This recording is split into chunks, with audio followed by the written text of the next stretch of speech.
Hello friends, मैं sir Bhavesh Singh. आज हम लोग पढ़ेंगे चैप्टर 2 यूनिट से मेजरमेंट का लेक्चर थर्ड।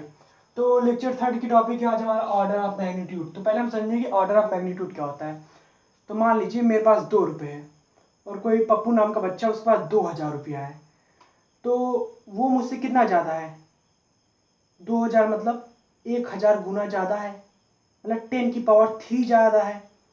तो इससे हम लोग क्या पता करते हैं कि 10 की पावर में वो कितना ज़्यादा है, कितना कम है। जैसे मान लीजिए मुझे पैदल चलना है, मुझे 2 किलोमीटर जाना, तो हम क्या करेंगे? पैदल चलेंगे। 10 किलोमीटर जाना है तो क्या करेंगे? साइकिल चलाएंगे। 90 किलोमीटर है तो हम लोग बाइक से या बस से जाएंगे।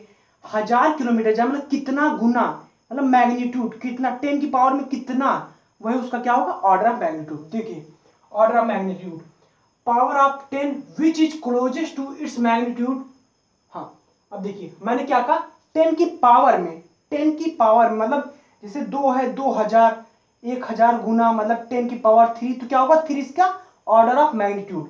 अब देखिए, it gives an idea about how big and how small A given physical quantity. ये क्या बताता है कि दूसरी जो फिजिकल क्वांटिटी है, इस फिजिकल क्वांटिटी से कितना ज्यादा है, कितना कम है। अब देखिए, इसका जो नोटेशन होता है ये होता है a मल्टीपल 10 की पावर b, और जो b होता है वही होता है order of magnitude. Order of magnitude. अब a जो होता है, a is number between 1 to 10 और b इज एनी पॉजिटिव और negative exponent. Exponent means power. जैसे ये पावर, 10 की पावर, पावर है ना, पावर राउंड आप कुछ रूल्स हैं। जैसे मान लीजिए जो a है वो 5 से कम है या उसके इक्वल है, तो हम लोग a के स्थान पे 1 कर देंगे। अभी आप समझेंगे कैसे क्या करेंगे। अगर दूसरा रूल है, अगर 5 से ग्रेटर है a और 10 से लेस है और इक्वल है, तो a के स्थान पे 10 कर देंगे। और ये जो b आएगा यहाँ पे वही होगा उसका ऑर्डर ऑफ मैग्नीट्यूड। अब देखिए क्वेश्चन लगाएं तो पता चलेगा कैसे ऑर्डर ऑफ मैग्नीट्यूड निकाला जाता है। जैसे हमारा आएगा क्वेश्चन हमारा 4.25 इंटू 10 की पावर 2। ये देखिए, ये साइंटिफिक नोटेशन में लिखा होगा 4.25 इंटू 10 की पावर 2। अब देखिए फर्स्ट वाला हमारा रूल क्या था, अगर a 5 से कम है या उसके बराबर, 5 से कम है, हाँ हम क्या कहते हैं, a इक्वल टू 1 रख देंगे। 1 मल्टीपल 10 की पावर 2 कितना आया? 10 की पावर 2 आया। तो b है ये 2 आया। 2 इसका क्या होगा? Order of magnitude. अब देखिए 3.20 इंटू 10 की पावर 3, ये भी देखिए 5 से कम है। 5 से कम है तो हम क्या करेंगे? एक स्थान पे 1 रख देंगे। तो हम क्या किए? 1 रखिए। 1 इंटू 10 की पावर 3, तो 10 की पावर 3 है और 3 इसका ऑर्डर ऑफ मैग्नीट्यूड। अब आया तीसरा क्वेश्चन, ध्यान सुनिए। 5.23 इंटू 10 की पावर 4। 5.23 हमने क्या करते, जब 5 से ग्रेटर होगा तो हम क्या करेंगे? एक स्थान पे 10 रखेंगे। हम रख दे रहे हैं 10 यहाँ, इसके स्थान पे देखिए, इसके स्थान पे हम 10 रख दिए। 10 इंटू 10 की पावर 4 है ही। अब क्या आएगा यहाँ पे? 10 की पावर 5, तो 5 इसका ऑर्डर ऑफ मैग्नीट्यूड। अब जैसे हमारे पास 6.01 इंटू 10 की पावर 5, ये भी देखिए 5 से ग्रेटर है, 10 से कम है, 5 से ज्यादा है ना 6, तो हम क्या रखेंगे? इसके स्थान पे 10 इंटू 10 की पावर 5, क्या आया? 10 की पावर 6, मतलब 6 इसका ऑर्डर ऑफ मैग्नीट्यूड। अब देखिए 492 है, इसको हम लोग पहले क्या साइंटिफिक नोटेशन में लिखेंगे। अब साइंटिफिक नोटेशन, जैसे ये 492 है मतलब यहाँ क्या होगा? 492 डेसिमल लगा 00 या कुछ भी कर दीजिए। अब आपको क्या करना है? डेसिमल को राइट साइड में लेना है। राइट साइड में देखिए, इसमें हर एक नंबर के बाद पॉइंट, एक नंबर के बाद पॉइंट, एक नंबर के बाद पॉइंट। इसका मतलब क्या है? हम मतलब ये इजी मेथड है। अब देखो क्या, इस डेसिमल को 2 नंबर के बाद लाना है, किधर? लेफ्ट साइड में, ये लेफ्ट साइड में लाना है। 4.92, अब लेफ्ट साइड ला रहे हैं तो क्या करेंगे आप लोग? इंटू 10 की पावर 2 पॉजिटिव में ले लेंगे। लेफ्ट साइड जब पॉइंट को ला रहे हैं तो क्या करेंगे? पॉजिटिव में ले लेंगे। जितना नंबर बढ़ाए 2 बढ़ाए 2 पॉजिटिव में। अब देखिए ये जो है ये 5 से कम है, तो इसके 5 से कम है, देखिए 5 से कम है ना, 5 से कम है तो क्या होगा? यही जो पावर हुआ तो 1 रखिए। 1 इंटू 10 की पावर 2, क्या है? 10 की पावर 2 और 2 इसका ऑर्डर ऑफ मैग्नीट्यूड। हाँ, अब देखिए 0.05। अब पॉइंट देखिए यहाँ पे हमको किधर ले जाना है? हेलो, हमको इधर ले जाना है, राइट साइड में, इसको फिर राइट साइड में ले जाना है। अब देखिए, अब जब हमको उस साइड ले जाना है, इस साइड राइट साइड में, इधर लेफ्ट साइड ले जाना था, इधर राइट साइड में। तो देखिए 5.0 हम 2 पॉइंट के बाद लगाए, जब राइट साइड में ले जाएंगे तो 10 की पावर निगेटिव हो जाएगी। 10 की पावर क्या हो जाएगी? निगेटिव में। राइट साइड में ले जा रहे हैं, पॉइंट राइट साइड में ले जा रहे हैं तो 10 की पावर जितने नंबर के बाद ले जा रहे हैं निगेटिव हो जाएगी। अब देखिए ये 5 है, 5 है। अब देखिए 5 है, बराबर भी होना चाहिए, तभी हम 1 रखेंगे। 1 इंटू 10 की पावर -2, तो क्या हुआ? 10 की पावर -2 और -2 इसका ऑर्डर ऑफ मैग्नीट्यूड। अब 327 है, 327 मतलब 327.0 है, मान लीजिए 0.0, क्योंकि कुछ है नहीं मतलब 0.0 ही है। 0.0 कुछ भी लगाओ, 0.000 मतलब 0। अब 327.0 इसको क्या करना है? पॉइंट को राइट साइड में ले आना है 2 नंबर के बाद। तो क्या करेंगे आप लोग? 3.27 इंटू हमने क्या कहा था, नहीं सॉरी, लेफ्ट साइड में ले आ रहे हैं 2 नंबर के बाद। लेफ्ट साइड में ले आएंगे तो पॉजिटिव, लेफ्ट साइड में ले आ रहे हैं तो 10 की पावर 2 2 नंबर के बाद। ये देखिए 3.27, ये 5 से कम है तो हम क्या कहते हैं? 1 आएगा। 1 इंटू 10 की पावर 2, तो 2 इसका ऑर्डर ऑफ मैग्नीट्यूड। अब देखिए 0.023, इस पॉइंट को किधर ले जाना है? इधर राइट साइड में। राइट मैंने क्या कहा? राइट होगा तो 10 की पावर में निगेटिव लगा देंगे, और लेफ्ट जाएंगे जब हम लोग तो 10 की पावर में पॉजिटिव। अब राइट में जा रहे हैं, राइट साइड, राइट है ना, राइट साइड में जा रहे हैं। देखिए 2 2 नंबर के बाद है तो इंटू 2.3 इंटू 10 की पावर -2, तो इसका ऑर्डर ऑफ मैग्नीट्यूड देखिए 5 से कम है तो क्या होगा? Order of magnitude -2। ये हो गया हमारा ऑर्डर ऑफ मैग्नीट्यूड। इससे हम लोग क्या पता करते? इससे हम लोग ये पता करते हैं कि कोई भी चीज दूसरी फिजिकल क्वांटिटी कितना ज्यादा है कितना कम है। 10 की पावर -2 मतलब -2, 10 की पावर -2 ये कम है। अब यहां देखिए 10 की पावर 5 मतलब 10 की पावर 5 में इतना गुना ज्यादा है। इसे हम लोग क्या कहेंगे? Order of magnitude. हमारे पास लेंथ मेजर करने के लिए 2 मेथड, एक है डायरेक्ट मेथड, एक होता है इनडायरेक्ट मेथड। तो डायरेक्ट मेथड, जैसे मान लीजिए हमारे पास ये मार्कर है, दोनों लास्ट पॉइंट, लास्ट सिरा हमारे पास देखिए हम पकड़ ले रहे हैं, ये एक लास्ट सिरा और ये एक लास्ट सिरा। इसको हम लोग स्केल से नाप सकते हैं, किसी भी चीज से नाप सकते हैं। मान लीजिए कोई भी ऑब्जेक्ट ले लो, मान लीजिए मोबाइल है, इस चीज को भी हम लोग स्केल से नाप सकते हैं।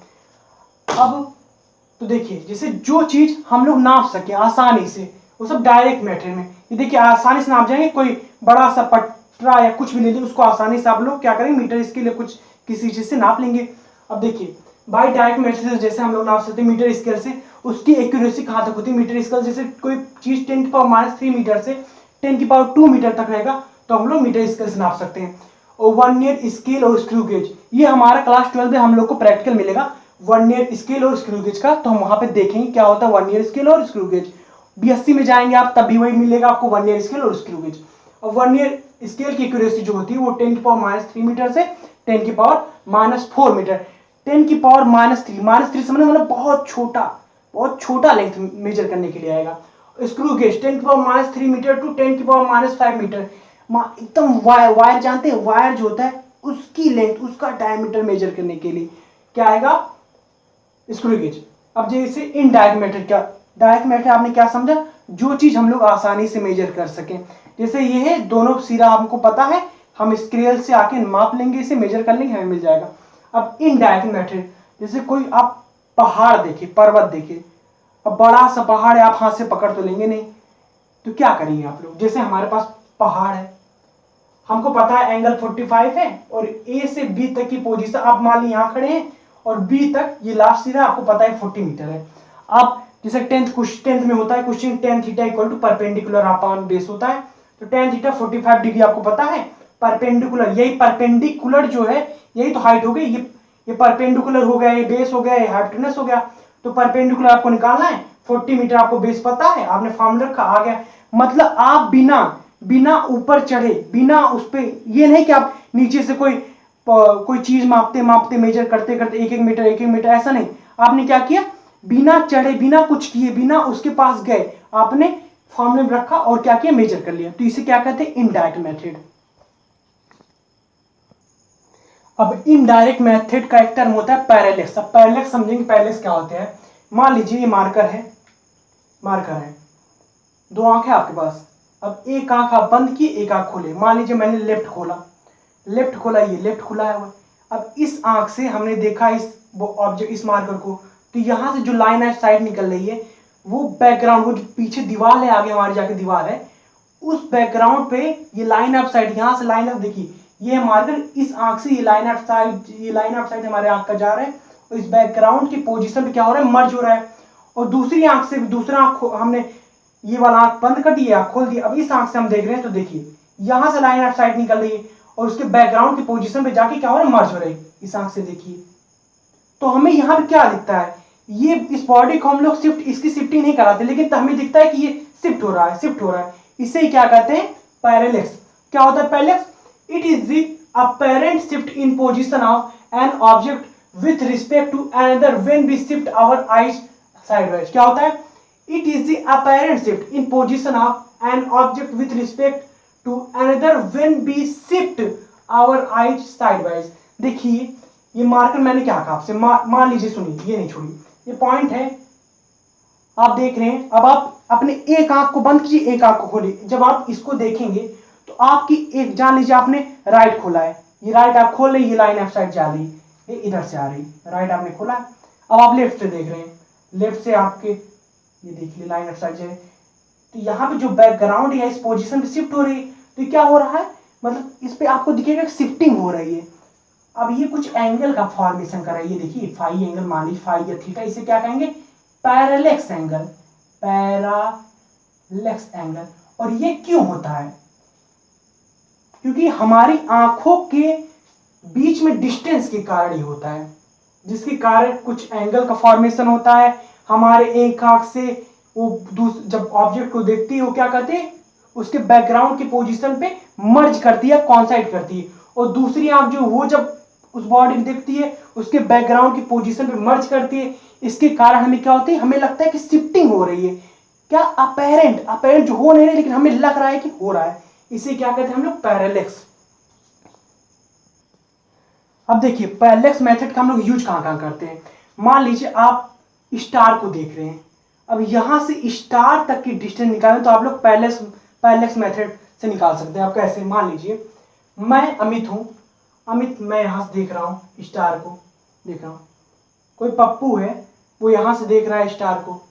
तो देखिए यहां से लाइन ऑफ साइट जो है यहां जा रही है और यहां से जो व्यक्ति देख रहा है वो यहां जा रही है। तो कुछ एंगल का फॉर्मेशन बन रहा है, फाई एंगल, इसे कहेंगे पैरेलेक्स एंगल।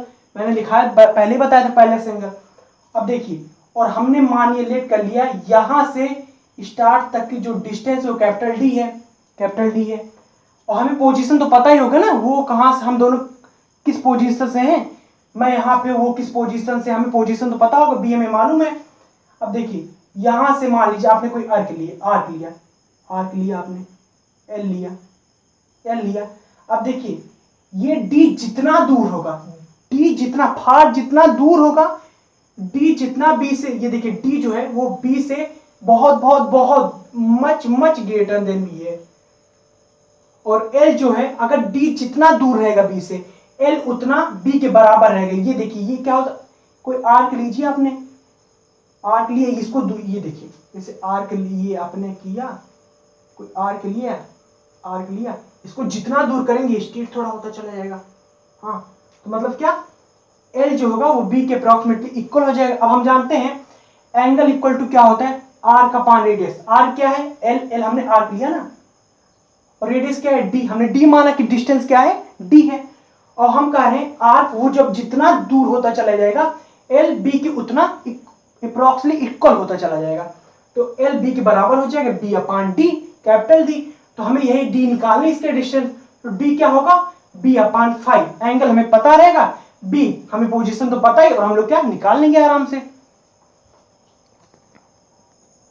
अब पैरेलेक्स मेथड का यूज हम लोग किसी प्लेनेट का डायमीटर निकालने के लिए भी करते हैं।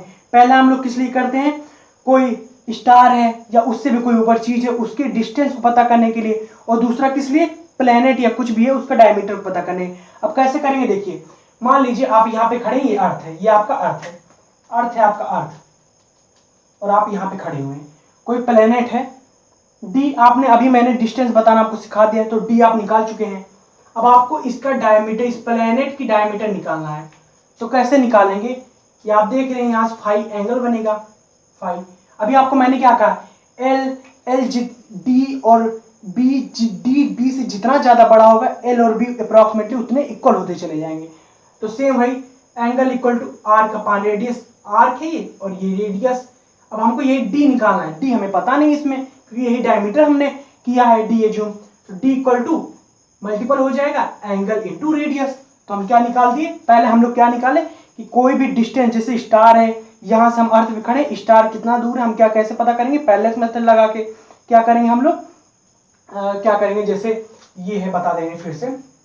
हाँ, मैं खड़ा हूं, कोई दूसरा ऑब्जेक्ट है और यहाँ पे स्टार है। हाँ, यहाँ से मैंने देखा मेरी लाइन ऑफ साइट यहाँ पे गई और इस ऑब्जेक्ट की लाइन ऑफ साइट यहाँ गई, एंगल बना फाई, डी लिया हमने, लेट माना, और ये हमने माना कि ये है L.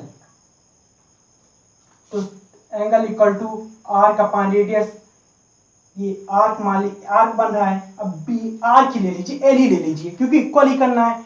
Arc upon radius, arc कितना है एल अपॉन रेडियस डी, तो हमें डी पता करना है, डी इक्वल टू कितना होगा एल बाई, हाँ, आर्क अपॉन रेडियस, बस ऐसे। और दूसरा में डायमीटर, डायमीटर हमने आपको बता दिया।